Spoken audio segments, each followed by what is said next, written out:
जुड़ सकते हैं। चलिए सीधा लेके चलते हैं आपको कर्मचारियों और पेंशनर्स की एक बड़ी खबर पर, जिसमें मैंने आपको पहले से बताया है कि पेंशनर्स और फैमिली पेंशनर्स के लिए ऐसे पेंशनर्स और फैमिली पेंशनर्स जिन जो 1 जनवरी 2006 से पहले रिटायरमेंट हुए थे, साथ ही साथ वो हवलदार के पोस्ट पर रिटायरमेंट हुए थे, लेकिन उसके बाद में वो ऑनरेरी रैंक नायब सूबेदार के पद पर वहां पर पहुंच गए थे। ऐसे में उन सभी पेंशनर्स के लिए बड़ी खुशखबरी निकल कर आ रही है कि अब उनको जो है उनका पेंशन जो है बड़ी हुई पेंशन दी जाएगी। सामने आप नोटिफिकेशन भी देख पा रहे हैं, जो कि मिनिस्ट्री ऑफ डिफेंस के department of ex serviceman welfare की तरफ से इंपोर्टेंट सर्कुलर जारी कर दिया गया है सभी पेंशनर्स और फैमिली पेंशनर्स के लिए कि 2006 से पहले, जनवरी 2006 से पहले जो भी पेंशनर्स थे उन सभी को, और साथ ही साथ अगर वो पेंशनर्स अभी नहीं है तो उनकी फैमिली पेंशन को वो दिए जाएगा, उनके बच्चों को दिया जाएगा। ये सब चीजें आप देख सकते हैं पॉइंट नंबर 2 में, जिसमें क्लियरली मेंशन किया गया है। In this regard it is clarified that the provision of MOD letter dated 21/02/2020 will also apply to family pensions of retiree havildar who are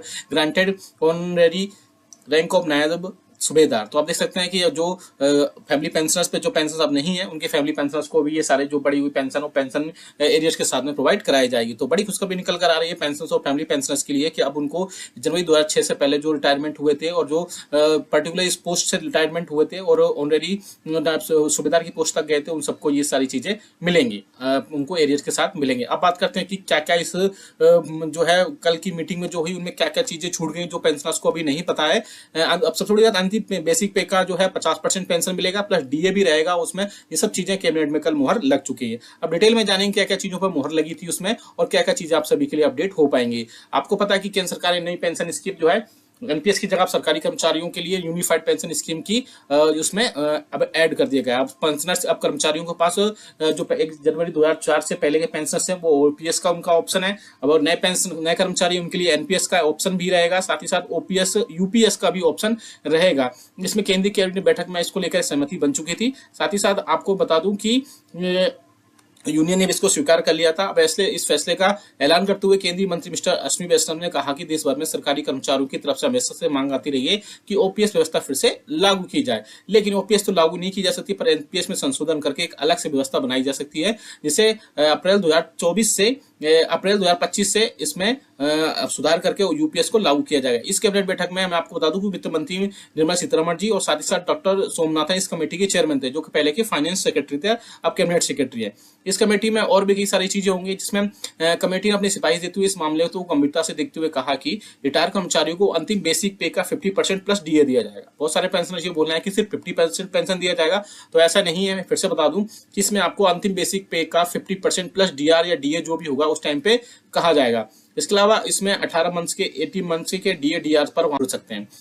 चलिए सीधा लेके चलते हैं आपको कर्मचारियों और पेंशनर्स की एक बड़ी खबर पर, जिसमें मैंने आपको पहले से बताया है कि पेंशनर्स और फैमिली पेंशनर्स के लिए ऐसे पेंशनर्स और फैमिली पेंशनर्स जिन जो 1 जनवरी 2006 से पहले रिटायरमेंट हुए थे, साथ ही साथ वो हवलदार के पोस्ट पर रिटायरमेंट हुए थे, लेकिन उसके बाद में वो ऑनरेरी रैंक नायब सूबेदार के पद पर वहां पर पहुंच गए थे। ऐसे में उन सभी पेंशनर्स के लिए बड़ी खुशखबरी निकल कर आ रही है कि अब उनको जो है उनका पेंशन जो है बड़ी हुई पेंशन दी जाएगी। सामने आप नोटिफिकेशन भी देख पा रहे हैं, जो कि मिनिस्ट्री ऑफ डिफेंस के department of ex serviceman welfare की तरफ से इंपोर्टेंट सर्कुलर जारी कर दिया गया है सभी पेंशनर्स और फैमिली पेंशनर्स के लिए कि 2006 से पहले, जनवरी 2006 से पहले जो भी पेंशनर्स थे उन सभी को, और साथ ही साथ अगर वो पेंशनर्स अभी नहीं है तो उनकी फैमिली पेंशन को वो दिए जाएगा, उनके बच्चों को दिया जाएगा। ये सब चीजें आप देख सकते हैं पॉइंट नंबर 2 में, जिसमें क्लियरली मेंशन किया गया है। In this regard it is clarified that the provision of MOD letter dated 21/02/2020 will also apply to family pensions of retiree havildar who are granted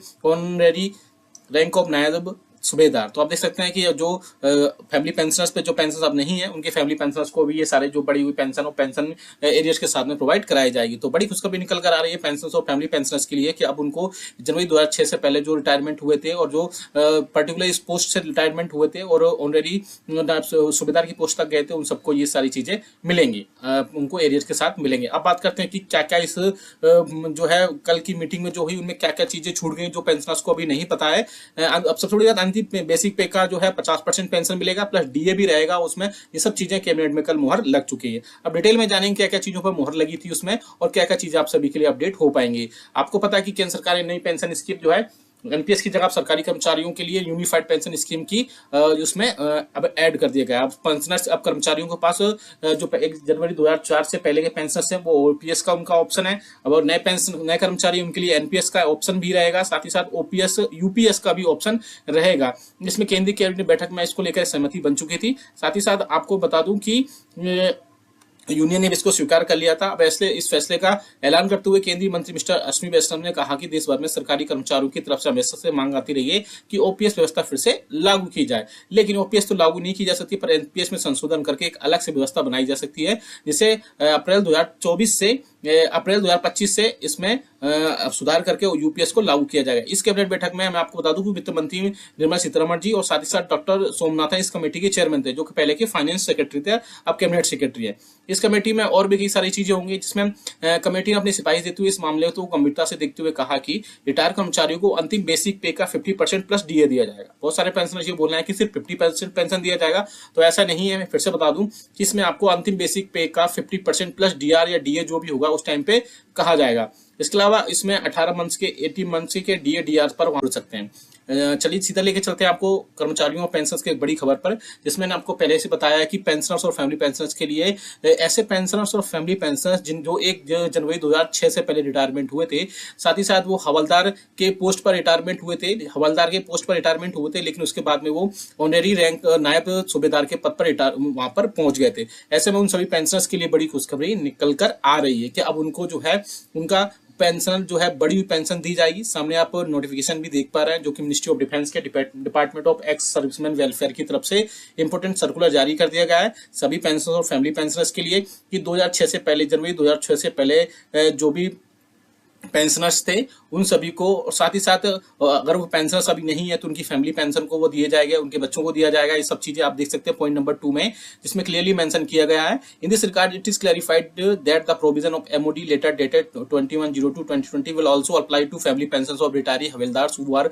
granted honorary rank of naib subedar. तो आप देख सकते हैं कि जो फैमिली पेंशनर्स पे जो पेंशन अब नहीं है, उनके फैमिली पेंशनर्स को भी ये सारे जो बड़ी हुई पेंशन और पेंशन एरियर्स के साथ में प्रोवाइड कराई जाएगी। तो बड़ी खुशखबरी निकल कर आ रही है पेंशनर्स और फैमिली पेंशनर्स के लिए कि अब उनको जनवरी 2006 से पहले जो रिटायरमेंट हुए थे और जो पर्टिकुलर इस पोस्ट से रिटायरमेंट हुए थे और ऑनरेरी सूबेदार की पोस्ट तक गए थे, उन सबको ये सारी चीजें मिलेंगी, उनको एरियर्स के साथ मिलेंगे। अब बात करते हैं कि क्या क्या इस जो है कल की मीटिंग में जो हुई उनमें क्या क्या चीजें छूट गई जो पेंशनर्स को अभी नहीं पता है। अब सबसे बड़ी बात, बेसिक पे का जो है 50% पेंशन मिलेगा प्लस डीए भी रहेगा उसमें। ये सब चीजें कैबिनेट में कल मुहर लग चुकी है। अब डिटेल में जानेंगे क्या क्या चीजों पर मुहर लगी थी उसमें और क्या क्या चीजें आप सभी के लिए अपडेट हो पाएंगी। आपको पता है कि केंद्र सरकार ने नई पेंशन स्कीम जो है एनपीएस की जगह आप सरकारी कर्मचारियों के लिए यूनिफाइड पेंशन स्कीम की उसमें अब ऐड कर दिया गया है। अब पेंशनर्स, अब कर्मचारियों के पास जो 1 जनवरी 2004 से पहले के पेंशनर्स हैं वो ओपीएस का उनका ऑप्शन है। अब और नए कर्मचारी उनके लिए एनपीएस का ऑप्शन भी रहेगा, साथ ही साथ ओपीएस यूपीएस का भी ऑप्शन रहेगा। इसमें केंद्रीय कैबिनेट बैठक में इसको लेकर सहमति बन चुकी थी। साथ ही साथ आपको बता दूं कि यूनियन ने भी इसको स्वीकार कर लिया था। अब इस फैसले का ऐलान करते हुए केंद्रीय मंत्री मिस्टर अश्विनी वैष्णव ने कहा कि देश भर में सरकारी कर्मचारियों की तरफ से हमेशा से मांग आती रही है कि ओपीएस व्यवस्था फिर से लागू की जाए, लेकिन ओपीएस तो लागू नहीं की जा सकती, पर एनपीएस में संशोधन करके एक अलग से व्यवस्था बनाई जा सकती है, जिसे अप्रैल 2024 से अप्रैल 2025 से इसमें सुधार करके यूपीएस को लागू किया जाएगा। इस कैबिनेट बैठक में मैं आपको बता दूं कि वित्त मंत्री निर्मला सीतारमण जी और साथ ही साथ डॉक्टर सोमनाथन इस कमेटी के चेयरमैन थे, जो कि पहले के फाइनेंस सेक्रेटरी थे, अब कैबिनेट सेक्रेटरी है। इस कमेटी में और भी कई सारी चीजें होंगी, जिसमें कमेटी ने अपनी सिफारिश देते हुए इस मामले को गंभीरता से देखते हुए कहा कि रिटायर कर्मचारियों को अंतिम बेसिक पे का 50% प्लस डीए दिया जाएगा। बहुत सारे पेंशनर्स ये बोल रहे हैं कि सिर्फ 50% पेंशन दिया जाएगा, तो ऐसा नहीं है। मैं फिर से बता दूं कि इसमें आपको अंतिम बेसिक पे का 50% प्लस डीआर या डीए जो भी होगा उस टाइम पे कहा जाएगा।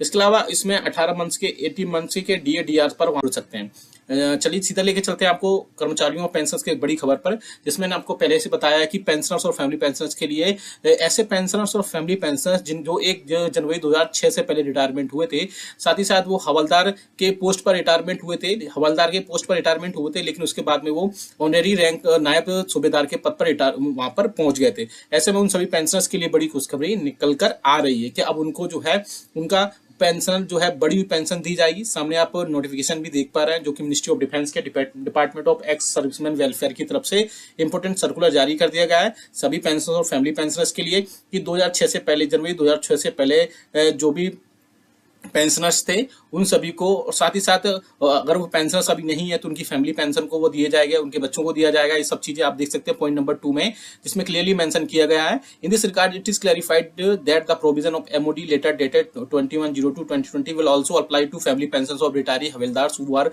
Granted honorary rank of naib subedar. तो आप देख सकते हैं कि जो फैमिली पेंशनर्स पे जो पेंशन अब नहीं है, उनके फैमिली पेंशनर्स को भी ये सारे जो बड़ी हुई पेंशन और पेंशन एरियर्स के साथ में प्रोवाइड कराई जाएगी। तो बड़ी खुशखबरी निकल कर आ रही है पेंशन और फैमिली पेंशनर्स के लिए कि अब उनको जनवरी 2006 से पहले जो रिटायरमेंट हुए थे और जो पर्टिकुलर इस पोस्ट से रिटायरमेंट हुए थे और ऑनरेरी सूबेदार की पोस्ट तक गए थे, उन सबको ये सारी चीजें मिलेंगी, उनको एरियर्स के साथ मिलेंगे। अब बात करते हैं कि क्या क्या इस जो है कल की मीटिंग में जो हुई उनमें क्या क्या चीजें छूट गई जो पेंशनर्स को अभी नहीं पता है। अब सबसे बड़ी बात, बेसिक पे का जो है 50% पेंशन मिलेगा, प्लस डीए भी रहेगा उसमें। ये सब चीजें कैबिनेट में कल मुहर लग चुकी है। अब डिटेल में जानेंगे क्या क्या चीजों पर मुहर लगी थी उसमें और क्या क्या चीजें आप सभी के लिए अपडेट हो पाएंगी। आपको पता है कि केंद्र सरकार ने नई पेंशन स्कीम जो है एनपीएस की जगह सरकारी कर्मचारियों के लिए यूनिफाइड पेंशन स्कीम की उसमें अब ऐड कर दिया गया। अब पेंशनर्स, अब कर्मचारियों के पास जो 1 जनवरी 2004 से पहले के पेंशनर्स हैं वो ओपीएस का उनका ऑप्शन है। अब नए पेंशन नए कर्मचारी उनके लिए एनपीएस का ऑप्शन भी रहेगा, साथ ही साथ ओपीएस यूपीएस का भी ऑप्शन रहेगा। इसमें केंद्रीय कैबिनेट बैठक में इसको लेकर सहमति बन चुकी थी। साथ ही साथ आपको बता दूं कि यूनियन ने इसको स्वीकार कर लिया था। अब इस फैसले का ऐलान करते हुए केंद्रीय मंत्री मिस्टर अश्विनी वैष्णव ने कहा कि देश भर में सरकारी कर्मचारियों की तरफ से हमेशा से मांग आती रही है कि ओपीएस व्यवस्था फिर से लागू की जाए, लेकिन ओपीएस तो लागू नहीं की जा सकती, पर एनपीएस में संशोधन करके एक अलग से व्यवस्था बनाई जा सकती है, जिसे अप्रैल 2025 से इसमें सुधार करके यूपीएस को लागू किया जाएगा। इस कैबिनेट बैठक में मैं आपको बता दूं कि वित्त मंत्री निर्मला सीतारमण जी और साथ ही साथ डॉक्टर सोमनाथन इस कमेटी के चेयरमैन थे, जो कि पहले के फाइनेंस सेक्रेटरी थे, अब कैबिनेट सेक्रेटरी है। इस कमेटी में और भी कई सारी चीजें होंगी, जिसमें कमेटी ने अपनी सिफारिश देते हुए इस मामले को गंभीरता से देखते हुए कहा कि रिटायर कर्मचारियों को अंतिम बेसिक पे का 50% प्लस डीए दिया जाएगा। बहुत सारे पेंशनर्स ये बोल रहे हैं कि सिर्फ 50% पेंशन दिया जाएगा, तो ऐसा नहीं है। मैं फिर से बता दूं कि इसमें आपको अंतिम बेसिक पे का 50% प्लस डीआर या डीए जो भी होगा उस टाइम पे कहा जाएगा। इसके अलावा इसमें 18 मंथ्स के 18 मंथ्स के डीए डीआर पर